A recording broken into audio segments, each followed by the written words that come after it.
ആ പോടോ. ശരി, എന്നാ ഞാൻ പോക്കോളാം. ആ ഹലോ. ആ ആ അമൽ, എന്തായി ഞാൻ പറഞ്ഞ കാര്യം? കിട്ടിയാ? വേണ്ട, നീ ഒന്നും പറയണ്ട. എടാ, നിനക്കൊക്കെ ഒരു ആവശ്യം വരുമ്പോ എത്ര എണ്ണാടാ ഞാൻ സംഘടിപ്പിച്ചിരുന്നേ. എന്നിട്ട് ഇത്രയും നേരമായിട്ടും ഒരു കുപ്പി പോലും നിനക്കൊക്കെ സംഘടിപ്പിക്കാൻ പറ്റില്ല എന്ന് പറഞ്ഞ? ആ എടാ നീ പൊയ്ക്കോ നന്ദി, ഞാൻ കുടിച്ചോളാം. അതെ, ആ പൊക്കോ. എടാ, നിങ്ങൾ എല്ലാവരും കൂടെ ഇങ്ങനെ ചെയ്താൽ ഞാൻ അവസാനം എന്തെങ്കിലും സാഹസം കാണിക്കുവേ.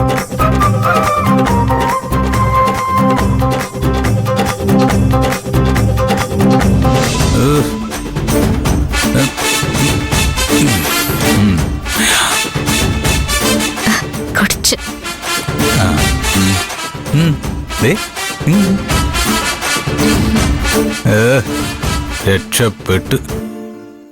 മദ്യത്തിന് പകരം പാല്.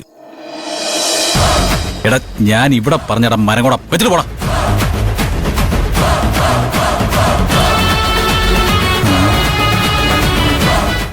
ഈ നാട്ടിലെ നിയമം ശരിയാവില്ല. ഒരു മദ്യപാനിക്ക് ഈ നാട്ടിൽ സ്വസ്ഥമായിട്ട് ജീവിക്കാൻ പറ്റില്ല.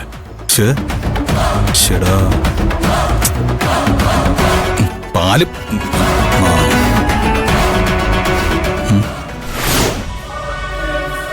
നീ എന്താ ഒന്നും പറയാതെ ഫോൺ കട്ട് ചെയ്തത്? എന്റെ മാഡം, ഞാൻ ചോദിക്കുന്നത് കേട്ടില്ലേ? എന്ത് ചോദിച്ചാലും കൃത്യമായിട്ട് മറുപടി പറയില്ല. നീ മരുന്ന് കൊടുത്തോ? ആദ്യം മരുന്ന് കലക്കി കൊടുക്കാൻ പറ്റിയില്ല.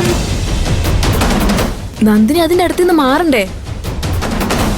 പിന്നെ വിജയകുമാർ സാർ ഹെൽപ്പ് ചെയ്തു. അയാളോട് നീ പോയി പറഞ്ഞോ? ഇല്ല, നന്ദിനി പൊടി കലക്കിക്കൊണ്ടുപോയ പാല്